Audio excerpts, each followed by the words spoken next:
Hello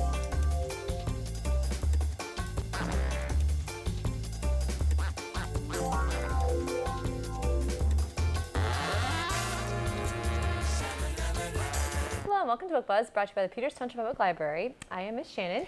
And I'm Miss Linda, and we are back to tell you everything that you need to know about what's going on in our departments at the library for April. April, yep. Already in spring. April showers bring mud. That's cute. I was going to say May flowers, but then I started thinking more accurately, mud. We could only have. I just want to make one funny comment. This little boy at my Easter egg hunt this past Monday night said, Miss Linda, do you know that it's almost April? And I said, yes, and he said, do you know that Easter is April Fool's Day? And I said, yes, I know, I'm following you. And he said, I just want you to know that I think it would be very terrible to do a joke on Easter.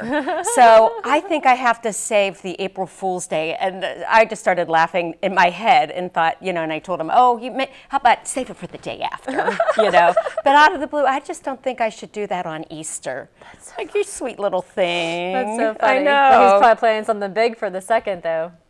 As long as it doesn't affect me. Yeah, that's true. Yeah, put a joke on us.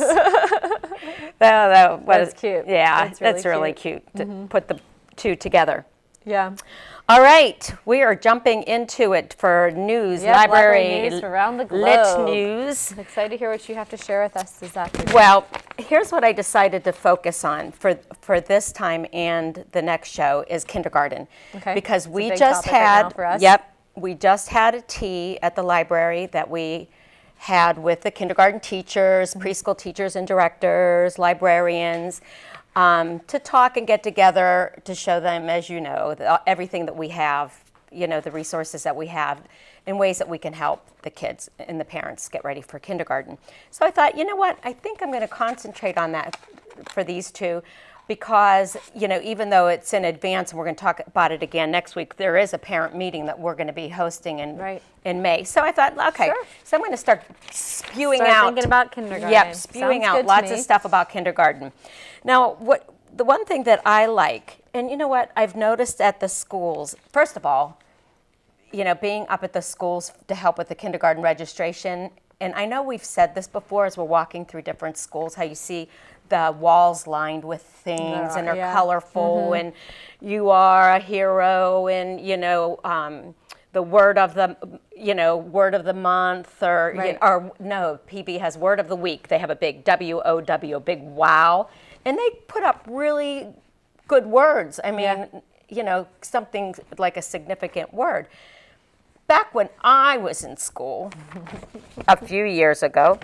Kindergarten has changed even since when I was in kindergarten, too. It is, I'm happy for the kids. Right. It's so different. I know society is different, but the education, good and bad maybe, is different, everybody. But this is talking about the new kindergarten experience. The kindergarten assessments begin to shape instruction.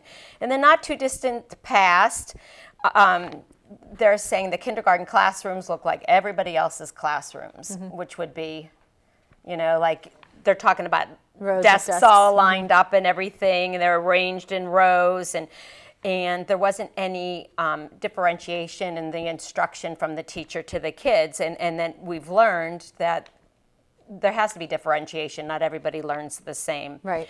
So everybody was taught the same way, but now, in recent years, God bless kindergartners now, teachers, the world. All right. The school has tried to shift instruction in a way that they say works better for young children, and they credit the use of a comprehensive method of evaluating kindergarten students called kindergarten entry assessment as one of the tools that allowed them to do that. So what they do is they bring the kids in here, and what they're doing is assessing, like a one-on-one with the instructor, assessing the child's skills. And it's not even, about being able to necessarily, I think people get caught up on the need to read. Yeah. Like, because that's, from what I've, talked to the different preschool and the kindergarten teachers, that's not the issue. You know, they'll learn that, but there's other things, and even down to the basics, which I'm going to talk about in the next one. They said assessments are a reality in most states. Teachers say that they appreciate being able to adjust their methods as well, which I'm sure their methods of teaching, I can only imagine today that with the, you know, Common Core and everything that the teachers have to follow, how challenging I would say it would be to be able to meet all the needs of all the students in your class. Yeah, you know, for sure it is. I think that would be tough. But having said that, it's good that they're allowing them the flexibility to do so. So what else did I want to show? The kindergarten entry assessments are inventories. They're saying they're not new, but they've received a big push through the federal Race to the Top Early Learning Challenge grants. Well, that's nice. Requires applicants to outline a plan on how they're going to use these different assessments to promote school readiness, so that they're offering money out there to help, because I know with the budget cuts, there's not a lot of money for education, and it keeps dwindling, unfortunately. What else should I point out? The kindergarten readiness program adds evaluations of children's math, social, and I like this one, self-regulation skills. Can they do things for themselves? Can they take care of themselves? And they said in here, self-regulation and social skills are just as important, and it's the same kind of skill as reading and math. It's learned in school, just like reading and math are. And if a kid was struggling to read, we would never say they don't belong in our classroom. Right. You know, so that they're just what we had said. You know, the parents that get caught up in, oh, my child can't read yet, or is going to be left behind. It's not going to happen. So, just saying, you know, I guess basically just talking about the different assessments, and I, you know, got to see some of it up at, you know, Pleasant Valley this week when they took the kids down the hall, and I know where they were doing and different things, and they'd come out with a big sticker. I don't know what the assessments were, but they went to a couple different places, so I'm sure it's a big deal. Yeah, it's kindergarten. exciting. Oh, I got a couple years. Lucas will miss the cutoff because he's an October baby, so I have one extra year. Yeah. But he can't even start preschool next year because of his birthday. So he'll start preschool in the 2019. That's all right, because once it starts, it's just all done. I know. Yeah. It happens quickly. We won't talk about it because you'll cry. Moms do that. On days like today, I would have been like, yeah, you can go to school. You kept me up all night. Yeah. Well, that would be rough, though. Mommy's tired. Yeah. Oh, my gosh. Yeah. Yeah. Okay, well, moving on. All right. So I'm excited about what we're going to talk about next. I know. It's so cool. So the big thing for April, for teens and really all ages, but we're going to focus on teens right now, is Hamilton. So Hamilton is huge. I mean, if you live in Pittsburgh, which we all do, you know the tickets, the dates just got announced for when Hamilton's going to be appearing here in Pittsburgh, and it's going to be just insane to get tickets to that show. It's because everybody and their mother wants to see Hamilton. So it's awesome. So we're going to be doing a Hamiltunes sing-along at Community Day, which is June 30th. So please save that date.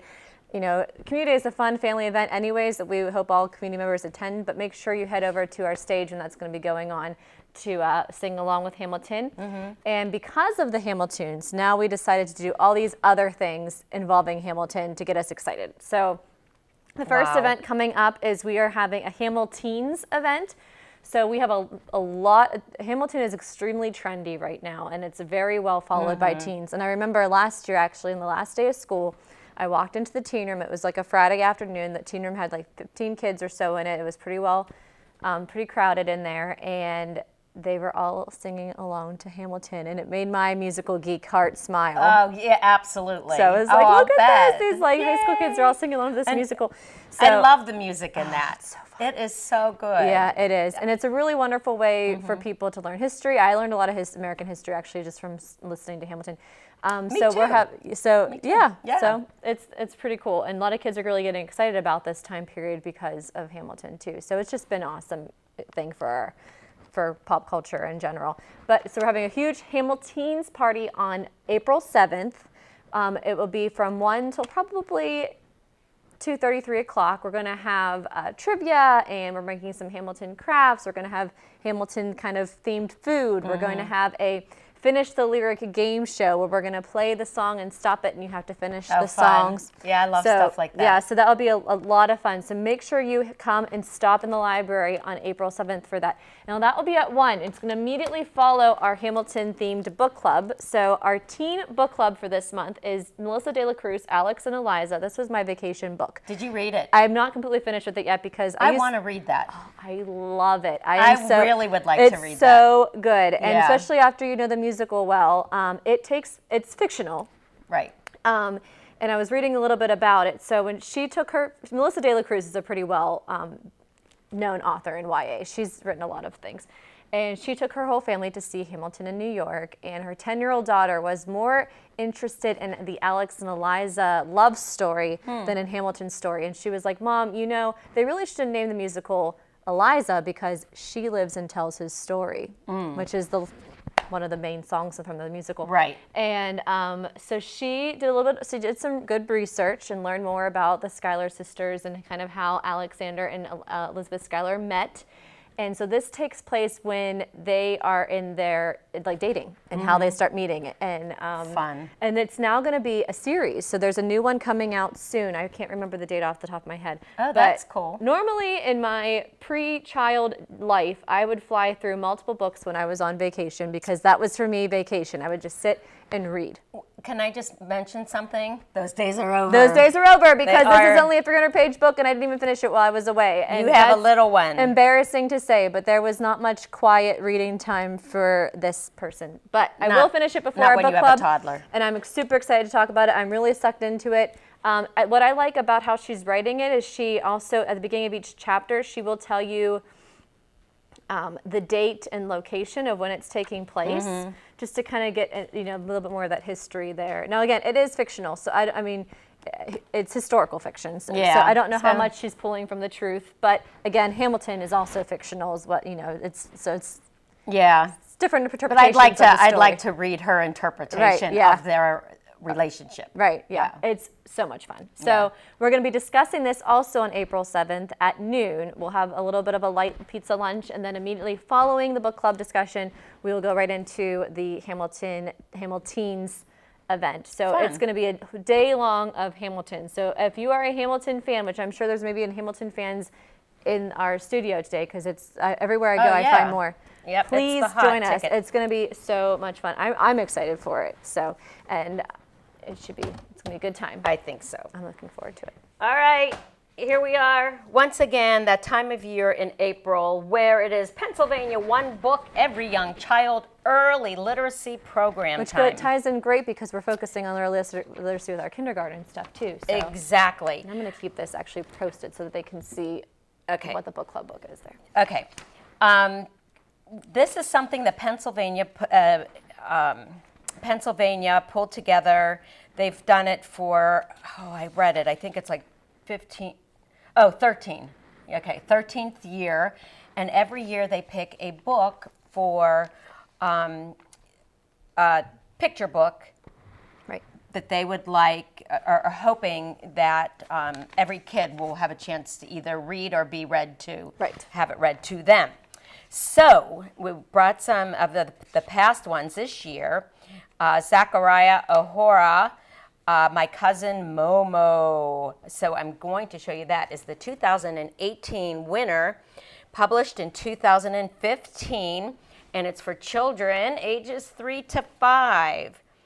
And it says, I love him. The Boston Globe reports what their little tidbit on it. It says picture books with hip, quirky illustrations that are not just funny, but also have plenty of heart and are hard to find. The stylish My Cousin Momo by Zachariah O'Hara has it all, and that was written by the Boston Globe, so that's pretty cool. It's a good review, yeah. Yep, and it is adorable, and we're going to have fun with this book because I'm excited. we like are... Zachariah O'Hara to begin with. Yeah, we'll talk about more of those books too, but this our spring programming, we'll talk about that later as well, starts up the week of National Library Week. So we choose National Library Week to read our Pennsylvania One book. Yep.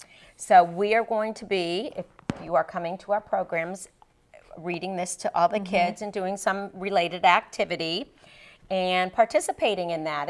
It's just a great program that they came up with. I know there's national things, but I think Pennsylvania should be really proud of the fact that they take and start so many initiatives. I agree with you. You know? Yeah, and they choose books for different reasons, but this one, like the focus of it is about family and appreciating people that are different. So it really opens a lot of different conversations with the kids.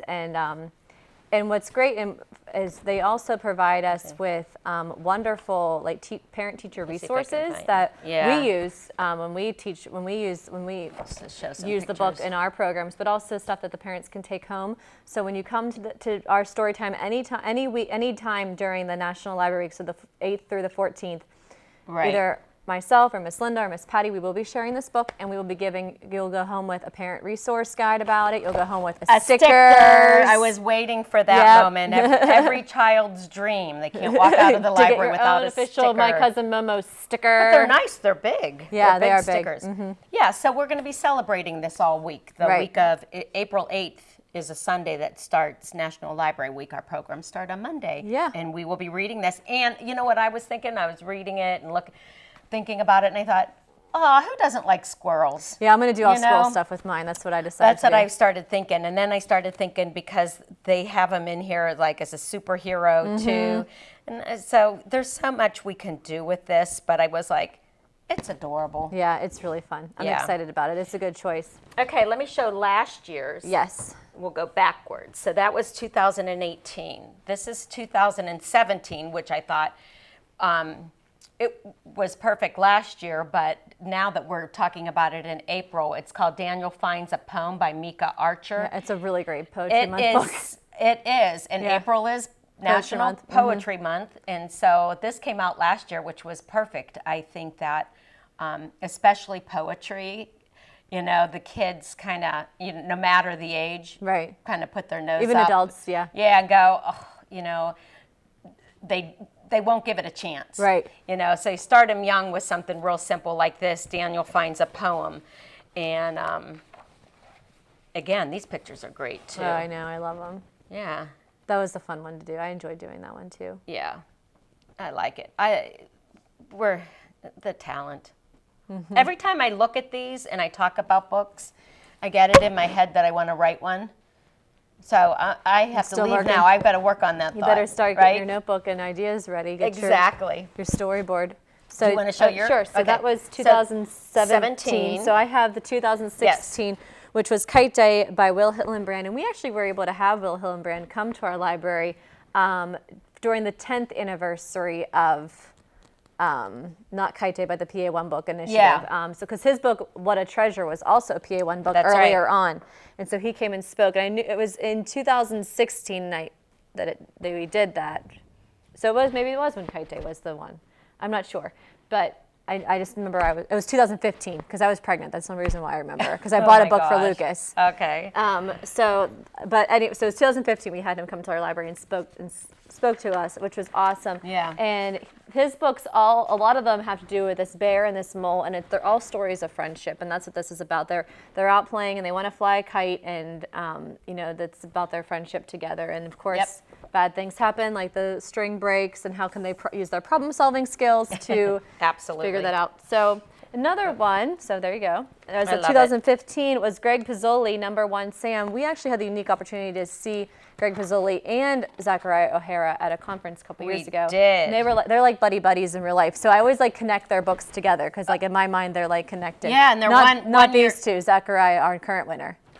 Oh, the current. Oh, I thought you were talking about Will. Oh, okay. Yeah, they both. I saw them at an author panel somewhere along the line. I think. Did we go to? I think it was at the Pennsylvania Library Association meeting. Didn't we see them? Yeah. So we're linking them together. I linked them together because I remember I met them at the same time, and they were really jokey to get to each other. So yeah, cool. But Number One Sam has a lot to do with numbers and It's cute. It's a cute one pictures. too. Yeah, he's really fun. My favorite book by him is actually not number one, Sam. I like The Watermelon Seed. Oh, I like that one too. Yeah. That's cute. So those are all Lots of choices that they can come in. great books that have been written, and a lot of times, not always, the PA1 book is also written by a Pennsylvania native author. I don't think Zachariah O'Hara is one, but Greg Pizzoli is. I don't know that they use that in their choices. And someday they'll be saying, and we'll be here and say, and Linda Esposito is. Yes. Okay. The one book every child. My one book every, yeah, You better, I'll start. Gotta work on it. I better start soon. All right, I'll start tonight. Those are all great books. Yeah. Okay, so go ahead. Also during National Library Week, you're going to end the week off with something pretty fun. You know what? One thing that we didn't put on there, and I kind of spaced it out a little bit, but I figured it out in time to be able to do it for National Library Week. Perfect. With the help of my friend, Miss Shannon, who knows how to throw baskets together like that. Oh, okay. I want to have some library We're going to baskets. have a raffle that Yes, week. we will. Come to... We'll be ready. We can do it. Of course. We're going to have a couple baskets, and I think every children's program that they come to, we Right. give them a ticket. Perfect. That sounds great. And they get a chance We to can add a even basket. give away a copy of Yeah. that book, unless they all got cataloged. We can see. Yeah, I think I have a bunch of paperbacks of okay. that one. Yeah, so we'll be good with that. So we'll give away some books that week. And then also at the end of the week, that Saturday, Yes. we're doing, I thought, Family Recycled Craft Day, but recycled children's books. What can you make out of an old, beat-up book? Because unfortunately, books do fall apart, but they can be turned into something else. I know, and I've been having actually fun researching it. You know how Pinterest is our friend? Yes. Yeah, I've been finding lots, which gives you ideas for something else and go, oh, if that would work for that, then, so I'm just like, typing it up and like all my ideas so I don't forget them. Right. We've made... We'll just have fun with it. For the teens, remember, I made pumpkins out of books. Yeah, you did. That was cool. Yeah. That's a little bit too advanced for I was your going to group. say, I was looking at one and it was an apple, and they're like, oh, how to make an apple. And I looked at that and I thought, I doubt I could do that, let alone, I want this to be a family thing. Something they all so can do. it'll be They all can. kinds of real simple things. Yeah. That'll be fun. Okay. That's exciting. Yeah, QED. QED, always another one of our friends. We love our friends at WQED, and Yes, we we do. are going to have, for April, we're going to use Bob the Builder. And we have so much. Miss Caroline, our pit intern, who is thank you. like superstar intern, she's I been didn't know we were doing our she's been take off doing my our headband? QED programs for us, and she's really just rocking them right now. So it's been fun. So she's going to be doing Bob the Builder. Look at us, we look great. Well, I was almost nervous. We didn't have anything special to wear today. We always have we have something. Just wait.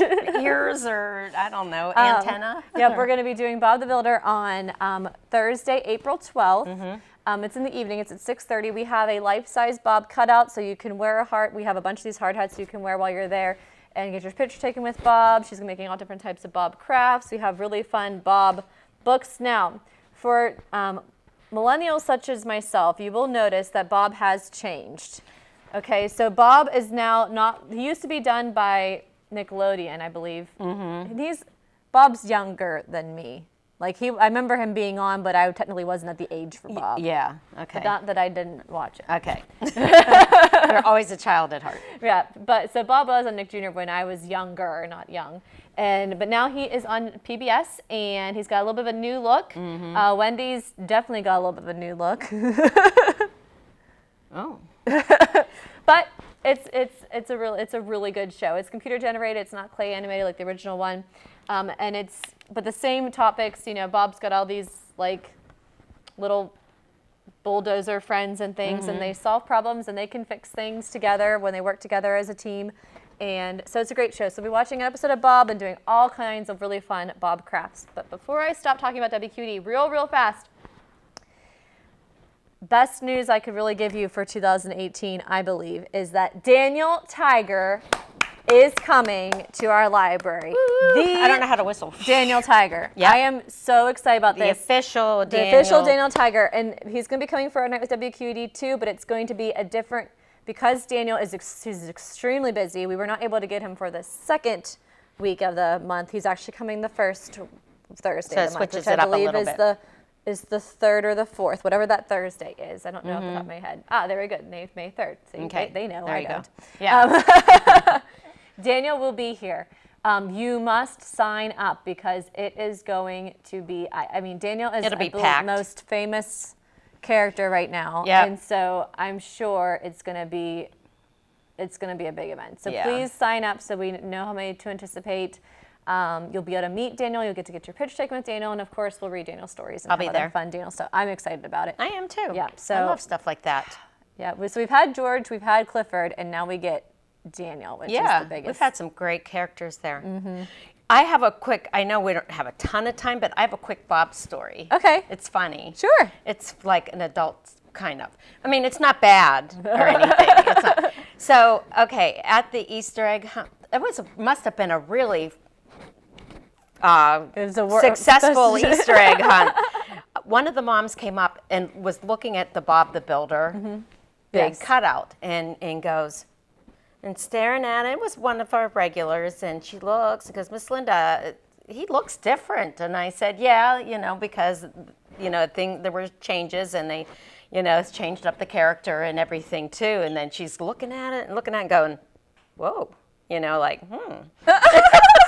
like, okay. That's funny. You That's and Bob how- the Builder. Yeah, that's how I felt about how Wendy looks. I think she looks a little bit. I never really thought about that when you just showed me hers. I thought, well, that's it. My book, Bob and Wendy. Yeah, Who needs Alex and Elizabeth? that's true. Yeah, I'm gonna do Bob I and think they're Wendy. supposed to just be friends, That's- but I mean, that doesn't mean that there's not Yeah. hidden feelings. Everybody always says they're just friends, I'm right? gonna make it historical fiction. Bob the Builder. All right, here we go. All right, so real quick, spring programs start on the 9th. Make sure Yep. you're signed up. Do you have a real quick book to take us home with? I do. What you mean to show? Yeah, because we have only a couple minutes left. Do you have anything you want to show the last minute okay, here? I'll show one. Okay. Okay, I'm going to show you Poem Stew because it's National Poetry Poem Month. Month. This one cracks me up. It's a feast of hilarious poems all about food. And there's this one. Do you like liver? I've never had it. Oh, haven't you didn't have it and like spit it out or anything? No. Oh, sliver of liver, get lost, go away. You tremble and quiver, oh sliver of liver. You set me a shiver and spoil my day. Oh, sliver of liver, get lost, go away. I feel like liver's not really served anymore. I Yeah. feel like it used to be, and now you don't really I see. still hear of people eating liver not me, but Like, I don't see it on menus Not as much. No, I feel like they used to have like liver and onions Yeah. on menus sometimes. that's it. It's another idea for a book. I'm going to write all about liver. Bob and Wendy could have their first date and Their share first liver and onions. liver dinner date. Oh, that's so funny. Isn't that funny? That is So cute. that's what this I like is. the pictures in that one too. Yeah, and it's all about food. So, Very of course, when I was looking through and I saw it, I was like, yeah, that's for me. So I should actually have Miss Patty read it. Yeah, she would She's love our it. foodie. She is our foodie. But She's going to start a food blog for the Please library. check this out so that you too can read A Sliver of Liver. Sounds All good. right. All right. Here we go. So we will see you next time with more poetry and Happy more Poetry fun. Month. Yep. You bet. Sliver of liver.